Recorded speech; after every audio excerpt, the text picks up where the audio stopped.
Genevieve was in high spirits this morning. Today, her beloved daughter Christine was celebrating her 18th birthday. The girl had always been such a great kid, diligent, kind, and affectionate. And now that she was grown up, Genevieve felt a little sad that her sweet little girl had grown up so quickly. The woman glanced at her watch. Christine was about to be back from the university, and Genevieve's husband would be arriving soon after her. Genevieve reminded Calvin that it was their daughter's birthday and it would be nice to have dinner together tonight. Then, in the evening, Christine would go to the club to celebrate with her friends. She had already made the necessary arrangements. Genevieve smiled and opened a box with golden jewelry, a bracelet, earrings, and a chain with a beautiful pendant. They were going to give it all to their daughter at dinner. The woman looked around the clean, fashionably furnished apartment with pleasure and sighed happily. After all, her life had turned out so well. She was only 38 and already had a family, children, financial stability, and well-being. Calvin works at an IT company and is making good money. Frankly, everything they had now was earned by Calvin. Genevieve wasn't wrong to marry him after all. At first, they lived in a small town, but then, after their daughter was born, things began to change for the better. Calvin got a promotion and was transferred to the head office in the big city where they now lived, and here he was able to build a successful career. Genevieve herself had never worked a day in her life. Well, she had a college degree as a teacher, but she never really needed her diploma, except to show off sometimes, but nothing else. To make her mood even better, Genevieve turned on the music and lounged on the couch, closing her eyes. Life is a wonderful thing, though. Genevieve thought about her daughter again. About 6 months ago, Christine had announced that she was invited to join a modeling agency, but Calvin did not want to even listen to her and told her that he would not accept it under any circumstances. "There shouldn't be any models in my family. You should be doing more serious things, my dear, and not just walking half naked on a catwalk in front of men," her father said sternly. "Calvin," exclaimed Genevieve, "how can you say such a thing to a girl?" "I have said all the right things. Let her think about it," Calvin interrupted his wife, "and don't you dare indulge her like you always do." When her father left, Christine cried. She was really invited to participate in the lingerie fashion show, and Genevieve didn't see any harm in that. But her father had a different opinion. Because of her father, Christine had to turn down a great opportunity, but she dreamed of being self-sufficient so much. "Sweetheart, you're not even 18 yet," her mother consoled her. "Your daddy still doesn't realize that you are now grown up. Don't be mad at him. You know he was raised in a strict professorial family. His grandmother is still revered for her contributions to the field of medicine, and your grandfather was a famous scientist." "Mom," the daughter interrupted her mother's speech. She had never really liked her nerdy grandmother and grandfather. "All I know is that Dad won't let me live my life the way I want." She got up and ran off to her room, and Genevieve was mad at her husband for upsetting their daughter so much for a long time. And so today she turned 18. She was all grown up now. Her sweet little girl. The ring of the doorbell interrupted Genevieve's musings, and she glanced at her watch in surprise.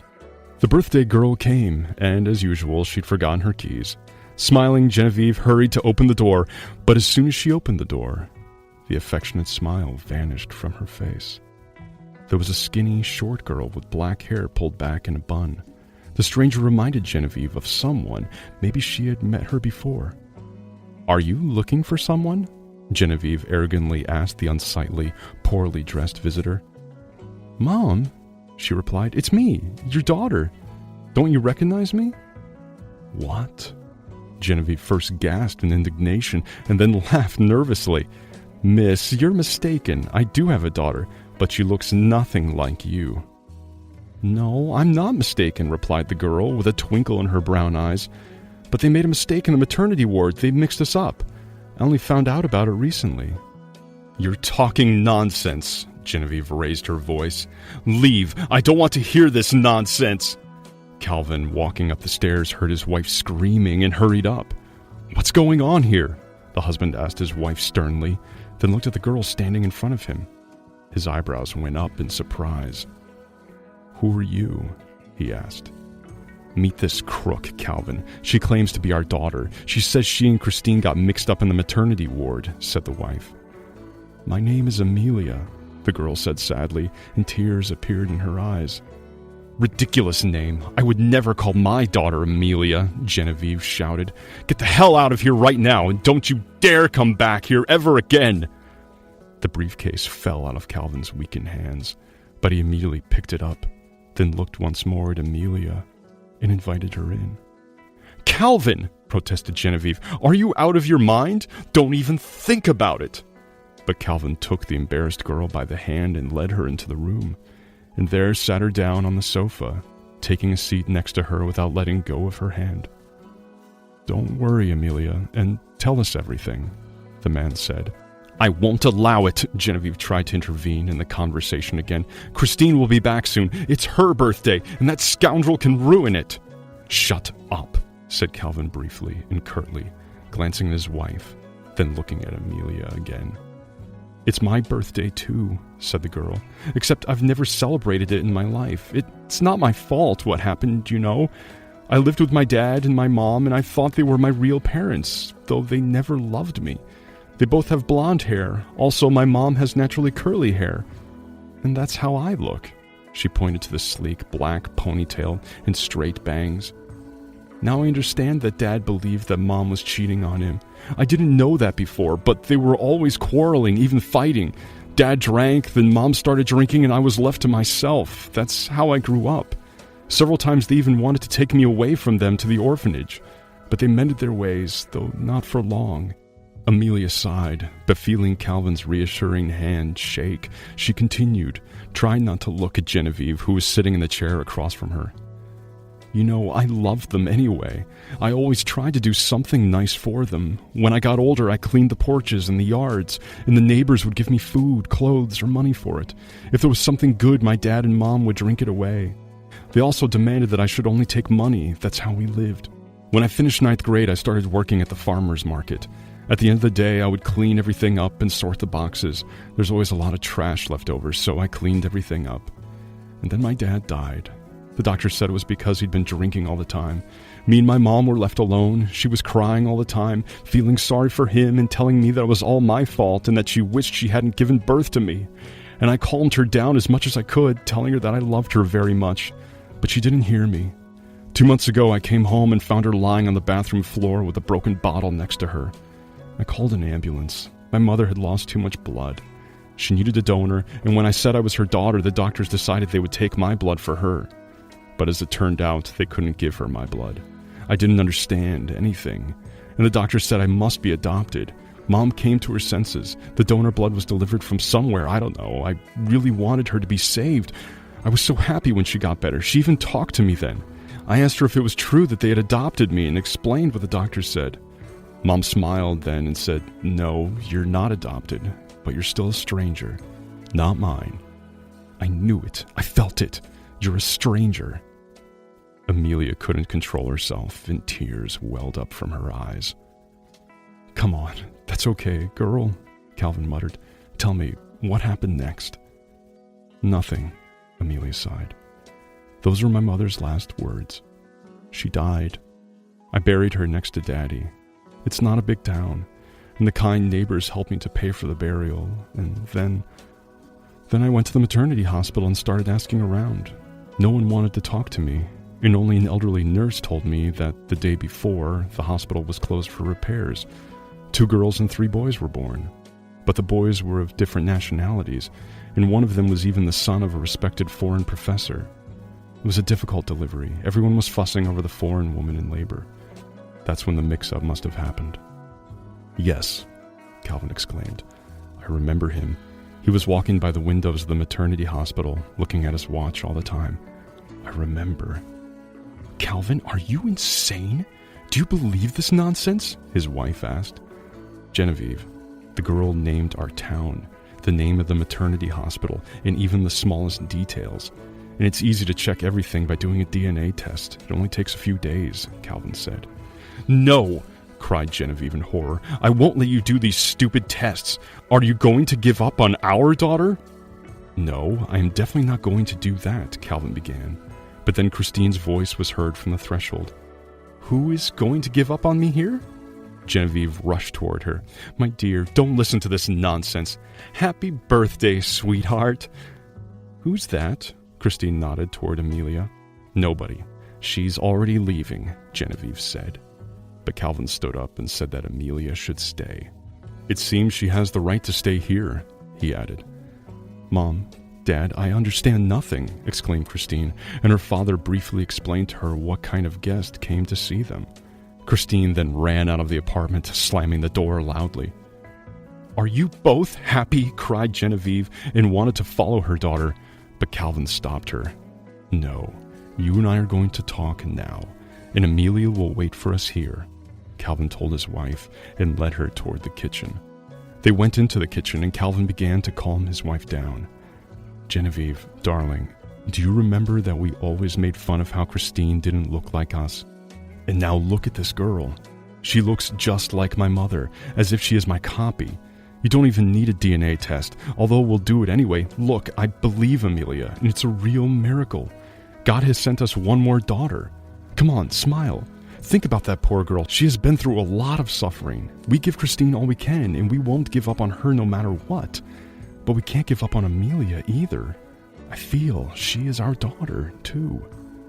"No," Genevieve said stubbornly, rising from the chair her husband had seated her in.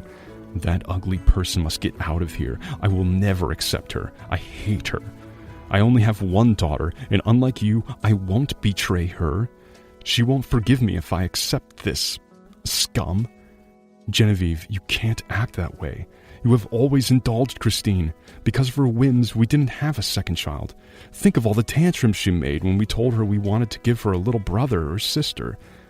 Genevieve remained silent. Calvin never found out that she had 2 abortions because she was afraid of upsetting her daughter. And now she must accept this beggar girl? No way. Genevieve rushed to the door, determined to kick Amelia out. Calvin couldn't hold her back in time, but there was no one in the room. Amelia left. "Poor girl," exclaimed Calvin. "She heard your words." "Bitch," sobbed the woman. "She ruined everything. My whole life. My happiness." 2 weeks passed. Neither wife nor daughter forgave Calvin for supporting Amelia. Genevieve had managed to convince her daughter that Amelia was just a fraud and wanted to make her life better at their expense. But one morning, Christine walked into her mother's room holding the results of a DNA test Calvin had taken. It said she was not his daughter.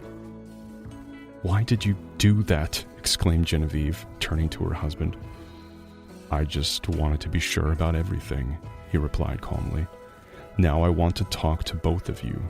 You have absolutely everything, and still will have everything. But Amelia must live with us. There is enough space for everyone here. Let her occupy my room. I'm leaving, and I will never forgive you for that," the daughter shouted. The girl ran around the apartment packing her bags. No matter how much Genevieve tried to persuade her, she wouldn't listen. When the front door closed behind her, Genevieve turned and looked at her husband with hatred. "You should leave too. I don't want to see you ever again." Calvin didn't hesitate. He calmly packed his bags, and soon the door closed behind him. And a few hours later, he stood on the doorstep of Amelia's tiny, beggarly apartment. She opened the door and widened her eyes in surprise. "I'm here to see you, daughter," he said. "Will you let me in?" "Daddy!" The girl rushed to him, crying. "Come on, don't cry. Everything will be all right now. Stop crying, darling. Now we're going to go and meet your grandmother. Her name is Abigail, and she can't wait to meet her granddaughter." Several years have passed since then. Amelia lived with and cared for Grandma Abigail, and Grandma was overjoyed to have such a helper. Christine and Genevieve never liked to visit the old lady, but she always wanted the warmth of loved ones. Amelia brightened up her old age, especially since she was indeed a younger copy of Abigail. Calvin and Amelia took a DNA test together, and the result was quite expected. They were biological father and daughter. They sold Amelia's small apartment and bought another one in a better neighborhood.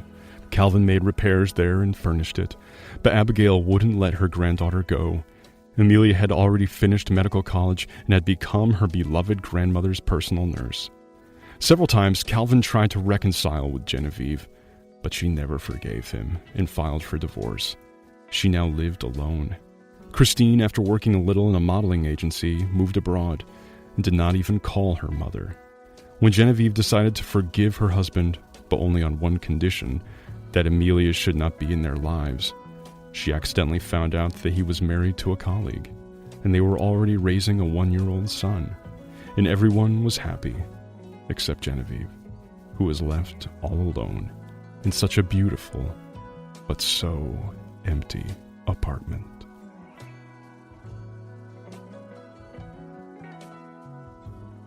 All right, everyone's presentations are done. Nick, the manager, said as he tried to move the discussion forward. Excuse me, I haven't. I recently found out something. Nick interrupted me and began to speak. There's apparently someone in this department who didn't graduate high school and is just a part-timer. Meetings should be for employees only. Absolutely right. His lackey, Mike, of course, agreed with Nick. I'm leaving. After leaving the meeting room, I started to shut down my computer. I noticed that an email had arrived, not in my personal inbox, but in the company's shared email. Thinking, there's no point in speaking up, no one will listen, I went home quietly. The next day, I heard a commotion from Nick's desk. He was staring at his computer screen, his face pale. Nick! Is something wrong? Mike looked at the screen with him. And he turned even paler than Nick. Why is he so angry? Knowing the reason for Mike's distress, I thought to myself, serves them right. My name is Adam. My mother passed away when I was in the 9th grade, and I was raised by my father. Well, you could hardly call it being raised. After my mother passed, my father changed. He drowned his sorrows in alcohol, and though he still went to work, he squandered our living expenses on horse racing. Because of that, I had to start working part-time as soon as I entered high school. Every month, I went to the convenience store with bills in hand that couldn't be auto-deducted from my father's account. Even though I endured it because I didn't want to be alone, I reached my limit in my 2nd year of high school and dropped out. I found a live-in job at a distant inn. Thank you for everything. The day I left home, my father, still staring at the TV, spoke. Take care. That was our last conversation. Back then, 18 wasn't the age of majority, so I needed my father's permission to work, and I couldn't hide my place of employment. Yet, my father never visited me even once. I kept working just to survive, and before I knew it, I was 42. Years of hard work paid off, and I was transferred to the headquarters.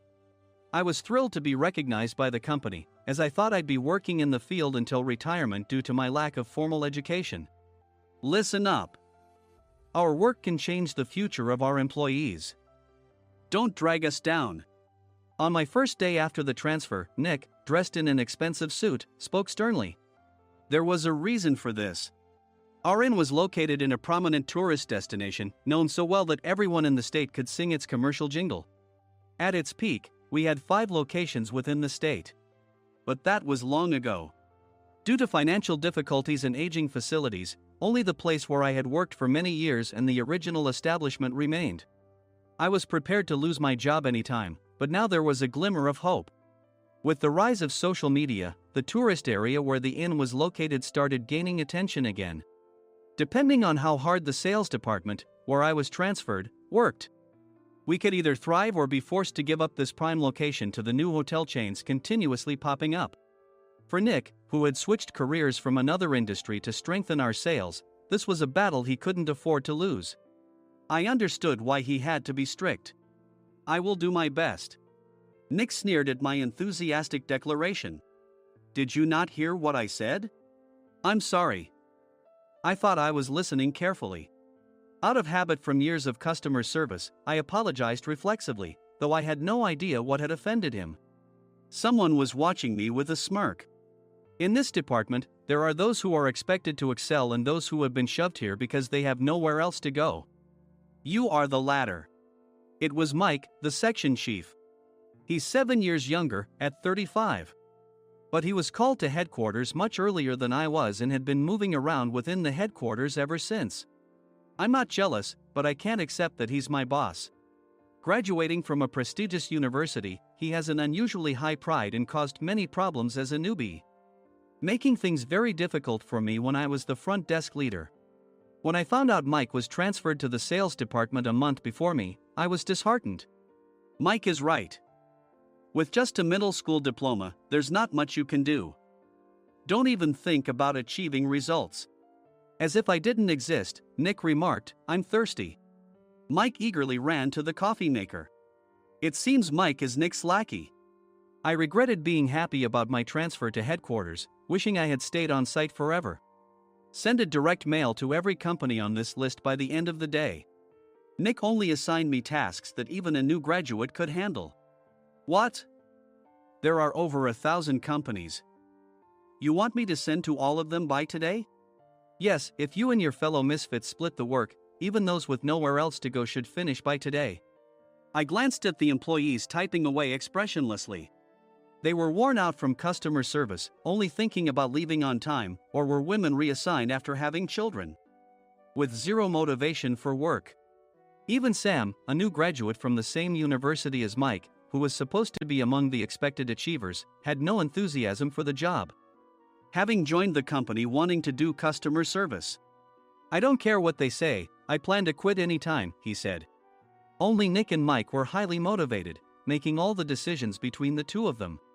I originally only wanted to work at the inn to survive and had no particular attachment to this job. I swallowed my words, thinking I had no right to reprimand them. About a month after the transfer, Nick told us with a frustrated look, "To commemorate the 50th anniversary, we've decided to create a plan exclusive for one group per day." Originally, Mike and I were supposed to come up with it, but our president, Mr. Thompson, insists on hearing everyone's opinions. "So, you all get a chance." As Nick explained, Mike began handing out prints. "Make sure not to embarrass Nick. If your ideas are half-baked, you'll have to redo them." It seemed that they had printed his handwritten notes by Mr. Thompson, which included several questions and a section for free responses. It made sense why Nick had to seek our input, given that all responses had to be submitted to Mr. Thompson. We were given a week to think about it, and a meeting was scheduled to compile our ideas. My plan is to let guests enjoy both the old and modern America. Nick began the presentations. Guests would watch a master confectioner at a nearby traditional sweet shop make sweets in front of them. The welcome drink would be premium tea in a bottle. Nick's plan was certainly attractive. After his presentation, Nick called on us to present in the order we were seated. Just as I stood up for my turn. "All right, everyone's presentations are done." "Excuse me, I haven't. I recently found out something." Nick interrupted me. "There's someone in this department who didn't graduate high school and is just a part-timer." He was likely talking about me. I joined the company as a part-timer and was made a full-time employee when I turned 20. That was 20 years ago, so Nick and Mike probably had no chance to know until recently. Meetings should be for employees only. Absolutely right. After that, Nick kept creating opportunities to solicit everyone's opinions, purposefully excluding me from speaking. The meeting unexpectedly heated up and went past the scheduled end time. A few people asked to leave, and the discussion continued with the remaining few. "Still here?" Normally, you'd leave in that situation. Though I had no attachment to the job initially, hearing kind words from customers made me want to make them happier. For someone like me, with nowhere to go, the inn was my home and customer service was my life. I felt pathetic about my current self. "I'm leaving." I left the conference room and started shutting down my computer. I noticed an email had arrived, not in my personal inbox, but in the company's shared email. Thinking no one would listen to what I had to say anyway, I quietly went home. The next day, while preparing the DM as instructed, I heard a commotion from Nick's desk. In his haste to stand up, he hit his knee on the desk. He stared at his computer screen, his face pale. "Nick? What's wrong?" Mike, thinking he should be the first to rush over, approached Nick while still wearing his coat. He peered at the screen with Nick. And he turned even paler than Nick. Why is he so angry? Who is responsible for this company? Nick, more irritated than ever, asked, and Mike answered without checking. Probably Sam. Sam wasn't there because he was attending a morning training session for new hires. Nick gave up on getting angry and returned his gaze to the screen. They were looking at an email that arrived right after the end of the working day yesterday. Apparently, no one, including me, had checked it before leaving. The email was from a large company that used us for their annual employee trips. The president and executives of that company also frequently used our services personally. President of the company, Mr. Mason himself, had declared that neither he nor his company would ever use our services again. Well, some companies cancel their employee trips or stop using our services due to financial struggles. Let's just move on. Mike kept wiping the sweat from his forehead with a handkerchief. Knowing why Mike was so agitated, I quietly watched their interaction. Do you know how much revenue we get from that company? We can find other guests to fill the rooms, but we'll lose the banquet costs, gift shop revenue, rental car fees, and more. Moreover, the gifts were supposed to be prepared by the traditional confectionery shop involved in Nick's proposed plan. If it's known that we incurred such a huge loss at this critical time, Nick's position in the company would be jeopardized. Nick took a deep breath, seemingly trying to calm himself. All right, Mike. Go to New York right now and apologize to Mr. Mason. What? You're coming with me, right? I have urgent work to do. I trust you, which is why I'm entrusting this to you. Please. Mike, believing Nick's sincerity, agreed with a determined look on his face, saying, yes. That's Nick for you. Even if Mike went to apologize, Nick would shift all the blame onto him if the client didn't change their mind. Well, it was Mike's fault to begin with, so it served him right. About 3 hours later, Sam answered a call from somewhere and repeatedly apologized, saying, I'm very sorry. Everyone watched to see what was happening. After ending the call, he informed Nick with a weary tone. When Mike arrived at the client's company, he only made things worse, further infuriating Mr. Mason. He was demanding, get his boss here immediately. It was no wonder Sam was exhausted, dealing with such a call right after returning from training.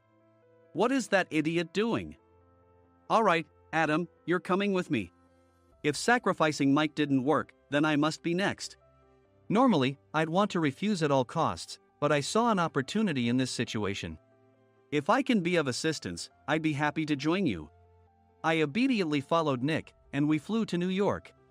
When we introduced ourselves at the reception, it became clear how serious the situation was. As the receptionist personally escorted us to the president's office. Angry voices leaked through the door, making both Nick and me uneasy. Excuse me. I'm Nick, the supervisor. I understand my subordinate has caused you trouble, and I deeply apologize. Nick, with his experience in the corporate world, knew enough to offer an apology before excuses. However, his customer service skills left much to be desired. I sighed as I saw Mike trembling like a small dog in the corner of the room. What kind of training are you giving your subordinates? Mr. Mason glared at Nick with a red face. The intensity of his gaze made even Nick take a step back. Regrettably, I joined this company only 2 years ago and was unaware of Mike's issues. I should have identified his shortcomings sooner. Indeed. I should have realized sooner. No sensible person would come to apologize and then give a lengthy presentation on the drawbacks of not using their in. Nick froze, his mouth slightly open. Suspecting the worst, I picked up the documents that had fallen to the floor. It seemed Mike hastily prepared these documents on the plane, listing the disadvantages. Disadvantage 1: if you change the venue for the company trip, employees might suspect it's for cost-cutting reasons, leading to a negative impression. Reading it aloud half-jokingly, Nick snatched the papers from my hand and checked the contents with a furious expression. Among the stack of documents was a receipt from a nearby convenience store's copy machine. I felt a pang of dread, hoping he hadn't shown the receipt as well. What do you think he said when I asked what kind of nerve he had to do this?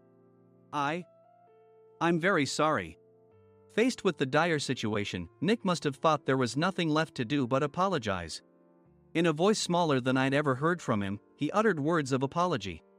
He said, I'm a Harvard graduate. I don't believe I said anything wrong. Mike. What have you done? Forgetting his plan to pin the blame on Mike, Nick yelled loudly, even in front of Mr. Mason. "I didn't do anything wrong." "You're still saying that? Look at him." Mike pointed at me with a shaking hand. "I was assigned to headquarters in my 20s and now I'm a section chief. This guy only made it to headquarters at 42. Everything I've done proves I was right. So why are we losing the contract?" Having said his piece, Mike collapsed to the floor. "Of course. You were sent there because you had nowhere else to go." Mike never expected to hear such words from someone he looked down upon. He lunged at me, and Nick hurriedly stepped in to stop him. "Mr. Thompson told me Mike is a quick thinker, and to take good care of him." There's no way he was pushed aside. "Don't make things worse here." "He didn't say quick thinker, he said only quick-witted, didn't he?" I don't remember that part." I recalled the many troubles Mike caused when he was a newbie. When Mike was on the front line, his pride was so high that he never apologized to customers. Customer service, especially in our job, doesn't work alone. It brings both good and bad situations. If the front staff or housekeepers made mistakes, or the cleaning company didn't properly clean a room, one had to apologize to the customers regardless of personal fault. Mike, in such situations, would never apologize, insisting he wasn't at fault. This often angered customers, and as the front desk leader, I frequently had to apologize on his behalf. He caused complaints and disrupted operations, which is why he was quickly moved to headquarters. In departments where he didn't interact directly with customers, his quick thinking was beneficial and things went well. But it seemed his flaws were starting to show. Corporate reservations are supposed to be entered into the system by the sales representative. But a quick check yesterday revealed that more than 10 items were missing from the client's reservation. The handover document clearly stated what needed to be prepared. Why didn't you enter it into the system? Why do we have to give them special treatment? Filling rooms near the banquet hall, setting up all the food in advance. Specifying the brand of wine, they're too demanding. No wonder he always angered customers, I thought, feeling a headache coming on. Grouping them in rooms near the banquet hall is for our benefit too. It makes it easier for the staff to set up beds and serve breakfast since everyone's schedule is synchronized. As for the other requests, Mr. Mason suggested them to lighten our load. I didn't know that. Nick finally seemed to realize that Mike was the one who had angered the client. What did you say to them? I just told them we wouldn't give them special treatment anymore. We shouldn't waste effort on things that don't bring in money. I was utterly exasperated at his lack of understanding of customer service. Of course, we shouldn't comply with unreasonable demands. But carrying over successful practices from past stays makes customers feel remembered and enhances their experience. Good memories encourage repeat visits. That's part of our job. I looked down at Mike, who was sitting on the floor. In our job, nothing is a waste. Mr. Thompson likely moved you to the sales department, hoping you'd finally understand this. How do you think he feels now that you've failed to meet his expectations? Mike, tears in his eyes, fled the president's office. I was amazed he still hadn't apologized. You have it tough, Adam. It's okay, we're all employees of the same company. I deeply apologize for this disrespectful incident. Especially after all the care you've shown us. If it weren't for you, Adam, I really would have stopped staying here. When I heard you were moving to the sales department, I was willing to reconsider if you handled it. Seeing us talk so amicably, Nick's face contorted. Do you two know each other? Adam's service is excellent. I always requested him specifically. Normally, we don't accept specific staff requests, but we made an exception for Mr. Mason, adjusting my shifts accordingly. He had personally stayed at our hotel just before my transfer, and during casual conversation, I mentioned, I'm moving to the sales department soon. If I hadn't told him then, things could have been much worse. Please continue to take care of us. I look forward to it. On the return flight, Nick awkwardly offered me a can of beer. It's still working hours. Of course, I had no intention of forgiving him for a single beer. Nick might try to pin everything on Mike and avoid any consequences. While pondering this, a startling fact came to light. Nick, the tea bottles for the plan have arrived. I handed Nick a bottle labeled with our inn's name. They look good. What are you talking about? These are plastic bottles. I had assumed we would use the trendy, high-end bottling tea. But what arrived were ordinary plastic bottles of tea with customized labels. The only unique aspect was the label, which had the inn's name, making it look customized. Upon further investigation, I discovered that a substantial amount of money was set to be paid to the tea company. It was priced like bottling tea. Does this plastic bottle really cost $100 each? The tea inside is specially blended for us. The extra cost is for that. Wouldn't it be better to use another tea company? Or is there a specific reason we must use this one? As Nick continued to make excuses, I showed him a printed email. I informed the tea company's president, Mr. Mitchell, that we discovered irregular payments and he confessed. He said you two were high school classmates and planned to split the extra money. That idiot. Why did he confess? That's not important. You should worry about yourself, this could turn into a police matter. Opening the bottle cap, I suggested. How about calming down with this tea? It supposedly has a relaxing effect. Nick drank the tea frantically. In the following days, decisions were made about their fates. Mike was reassigned to the General Affairs Department, with no chance of transfer or promotion, as per Mr. Thompson's orders. As for Nick, since the payment to the tea company hadn't yet been made, he narrowly avoided legal trouble. Instead, he was encouraged to leave the company, and to avoid further complications, Nick submitted his resignation. Rumor has it that connections between HR departments have made it difficult for him to find new employment. Even though it was good to have those two gone, something unexpected happened in the sales department. Everyone became motivated and united in refining the 50th anniversary plan. In the end, my plan was adopted. We collaborated with the Tourist Information Center to provide personalized guides. The plan, tailored to the number of guests, was truly special for the 50th anniversary. Hey, is Adam's family coming to stay? I immediately booked that special plan for my family. Sam noticed it on the reservation list and quickly picked up on it. Yes, I'm inviting my father. That's great. I might invite my parents too. I lacked the courage to face my father just as Adam. But here, with the confidence Mr. Mason praised, I felt ready. The 50th anniversary plan was a perfect opportunity to reconnect with my father. I hoped to bring back the days when we could laugh together as we once did.